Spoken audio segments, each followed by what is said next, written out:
Afternoon, everyone. I'm Nestor Lecanto. Welcome to another edition of PDN's Convos with the Candidates. Joining us today is Dave Duenas and Vincent Borja, who will be running for the 38th Guam Legislature.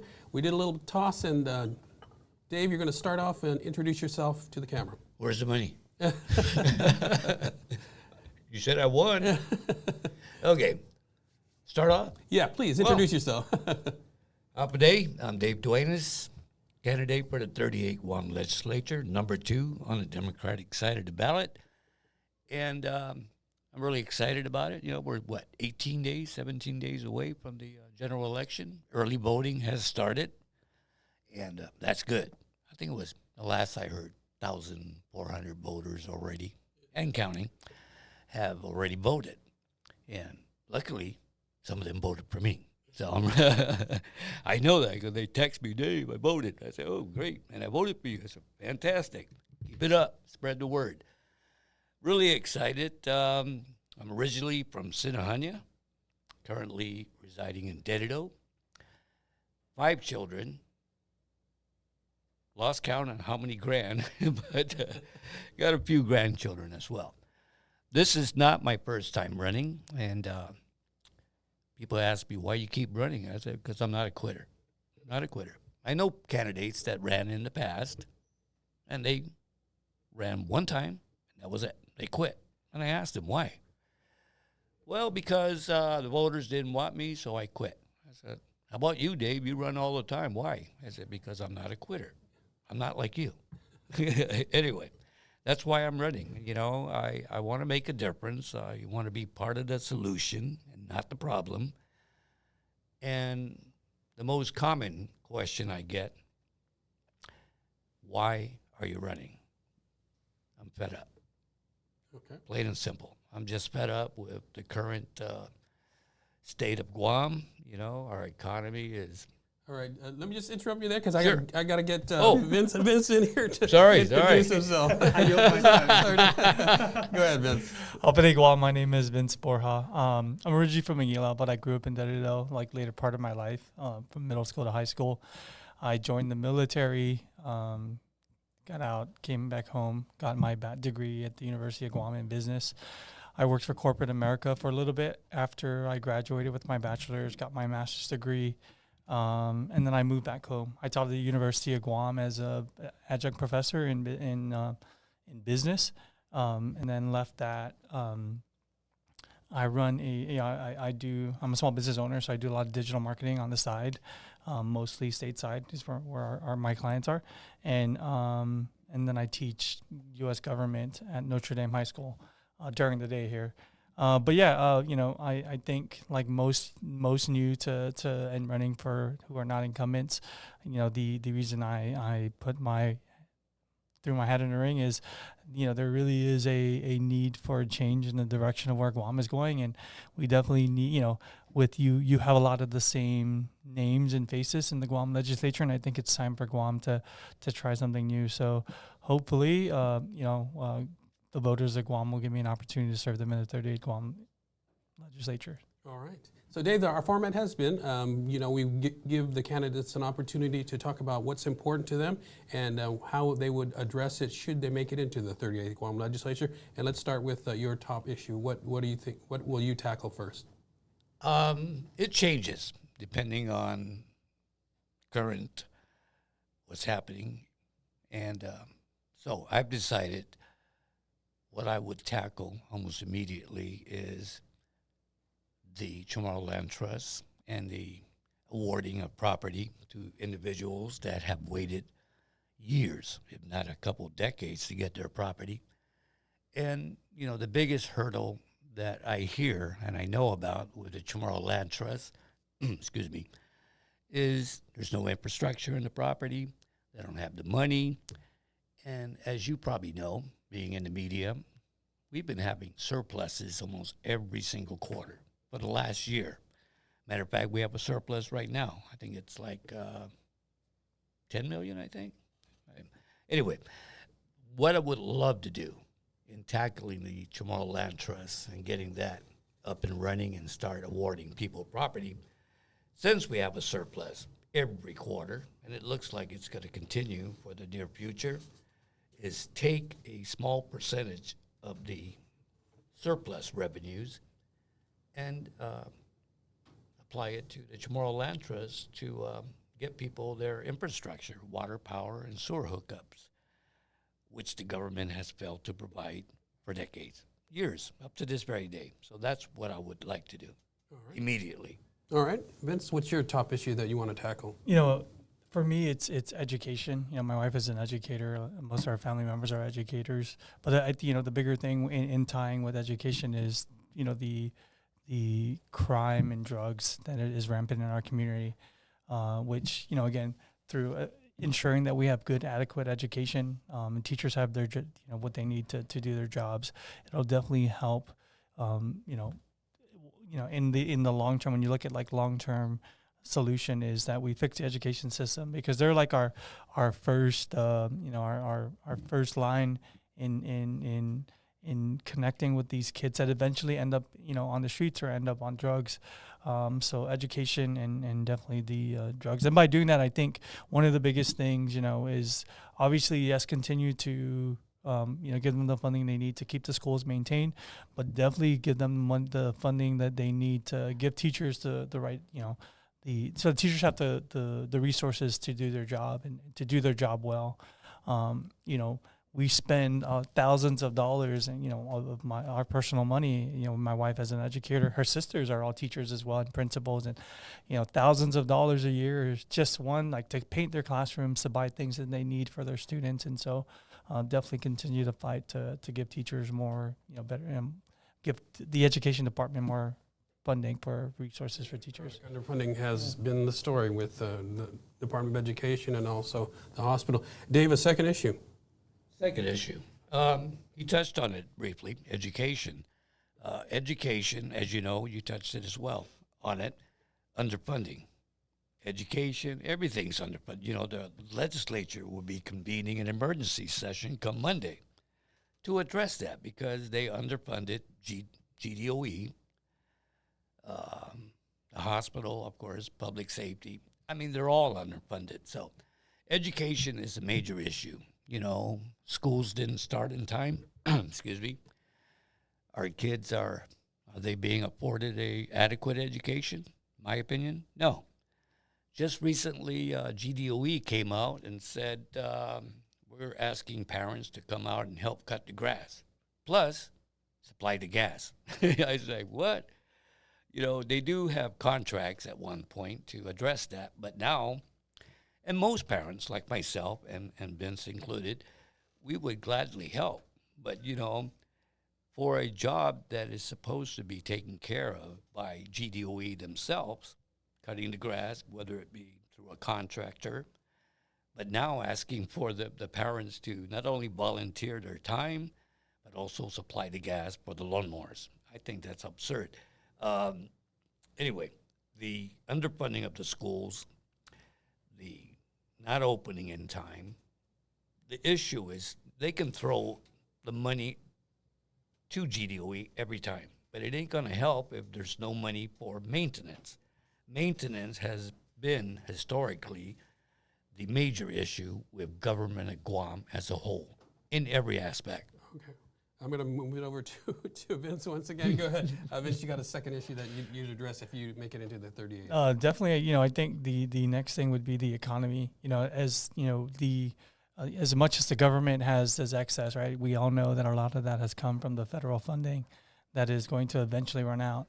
I think what's important, like, as we continue to every year when we pass a budget, is that we right-size the government to where it's sustainable. The sad thing is that you see a lot of these, this increase in government workers, and you have a lot of these employees who think that their life, and these are people that I'll tell you, like, when the federal dollars run away, like, these people they're going to leave Guam, right? Just like a lot of these other people that had a lot of Chamorros, especially, are people who have left Guam for better opportunity. But definitely focusing on passing a budget that makes sense, that focuses on, like, the basic pillars of government, which is education, public safety, public health, right? Those things should be the priority. You know, we talk about this emergency session that they're going to go into.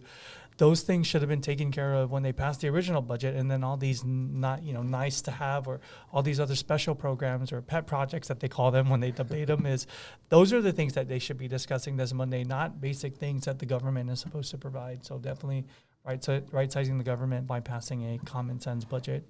All right. We're going to take a short break, and we'll be back with Dave Duenas and Vince Borja right after this. Stay with us.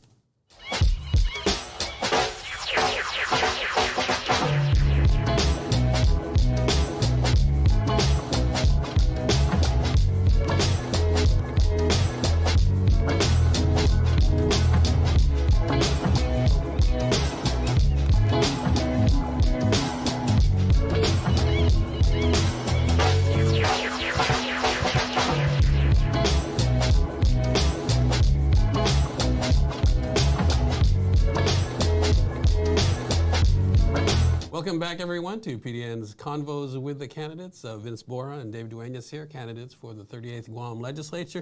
I think we left off with Vince, so we're going to go to you, Dave. Your third issue that you'd like to tackle if you were to make it into the 38th Legislature. The roads. The roads. Our roads of Guam are just a mess. You know, just driving here for this interview, you know how many metal plates I ran across, and how many of those? I don't know why the roads are, you know, even with what do you call that, the sewer thing, you know, my car takes a beating. You know, I think I'm in the wrong business. I should be in the automotive repair business. But the roads are just horrendous. I've made comment many times. I said, you know, a lot of our elected leaders, all the way to the top, they must be driving on a different road. Because evidently, but then again, I can hear DPW, Vince Ariola, saying, oh, we're doing the road. Really? I hear different from the people out there that I talk to. No markers. No markers in the road. You can't tell what lane you're on. How would you fix that problem? I would seek grants. You know, we do get money for the main Route 1, but we don't get. Well, supposedly we get money from the, fuel tax for the secondary roads. Where is it? You know, I live in Dedido. You live in Dedido? The roads, the inner roads of Dedido, there's only one road in Dedido that's actually good. That's White Sangsong. The rest of the roads, pothole galore. I'm talking giant potholes. Okay? You get a, am I good? Yeah. Thanks, He's Dave. catching himself. Yeah. Okay, Vince, another issue that you'd like to address in the upcoming legislature. I think, I don't know if I said this in my second one, I can't remember, but economy, more particularly for small businesses. I think definitely in full support of rolling back the business privilege tax, especially right now at a time where the government coffers are at its highest, right? The other thing too with that is, roll back the business privilege tax, and then continue to support like some of these organizations that built these small business incubator programs to continue to support, especially our young entrepreneurs. I think when you look at like tourism, with tourism struggling, and then you have the military built up still, aside from just the infrastructure and the money that brings, but the people, right? That's going to bring 10,000 people in the coming years. And so, small business is going to be where it's at, and how we become attractive to the military with just the little things, like, especially with our culture and stuff, and having people, GUMA, I'm sure you guys have heard of them, who focus on small businesses that create like small stuff for Guam. And so continue to do that. But that's my one of the other issues that I'd like to look at. We've got time for a fourth one, but I wanted to just bring up a topic, the military buildup, and I think Vince touched on it. That's going to be kind of the driver of our economy in the foreseeable future. What are your thoughts on the military local relations and how that's going to fit into our life on Guam? I think it's going to, number one, be a major impact. We got supposedly 5,000 Marines coming. plus In the some of beginning, their- yeah, there's more and to some follow. of their dependents as well. I believe our government should get with the military folks and let them know before these folks start arriving to give them a briefing on how to conduct themselves, familiarize themselves with the culture, with the people, the do's and don'ts. Because if not, we're going to hear the horror stories that occurs in Okinawa. You know, the Marines are not very well liked over there for many reasons. And I could name them, but this is a friendly show. Always. Yeah, you know, they're not very well behaved, put it that way. So we need to educate them prior to them getting on our shores on how to conduct themselves. I've said, Lister, you know, in the next 20, 30 years, most of us that grew up here in Guam probably won't recognize Guam by then. Sadly to say, we might, the Chamorros, the Guamanians, will be the minority. It's going to be an island of military and maybe compact impact migrants, pretty much. All right. Vince, your thoughts on the military-civilian relations and the impact of the military buildup and how it's going to kind of drive the economy going forward for at least the foreseeable future? You know, I think what's concerning is, for those especially who've been to Hawaii, where the military has done the same, where they've taken up a lot of their land space. There's a large military presence. In fact, I just came back from a veterans conference in D.C., and they've been just looking at the Indo-Pacific, like, you know, Hawaii has a large military presence, which, when you look at their economy and even just a lot of the how it's driving a lot of the locals out of like the main parts of the island, right? Because the cost of living has gone up. And that's definitely something we need to continue to monitor and continue to look at it and continue to work with the military. We have to learn to coexist, but at the same time, you know, I'm all for capitalism and free commerce, but we also understand that our people are already struggling, and there has to be a plan on how to keep up with that pace. Right, we can't continue to keep people at the wages they're working, continue to have the same poverty levels, the same crime levels, and not do anything about it. Bring in that extra 5,000-10,000 people, which is going to add more to the. I wouldn't say they're going to bring in a lot of problems, because the military is very good at dealing with their own problems, but at the same time, there's external things that they can't control that is going to eventually flow into our community. So we have to be prepared for that. The housing, housing and affordable housing is a big thing. The military is definitely going to drive. We think it's bad now; it's going to get worse when they get here. And so definitely something that we need to continue to look at, ensure that because there's no law that's gonna fix it. It really is just ensuring that we work with our military partners and create a balance that's going to work for our people, where it doesn't drive them. Before it was like drive them out of the islands, and we're literally going to drive them out of the islands, and it's already happening. So we definitely need to pay attention to that. All right, we got a couple of minutes left, and then we are going to ask you now to give us your closing arguments, your closing remarks, and you can look right into that camera and tell the people of Guam why they should vote for Dave Duenas for the 38th Guam Legislature. Thank you very much. Number one, I really appreciate the time the PDN's given us candidates to address the different issues that plague our island.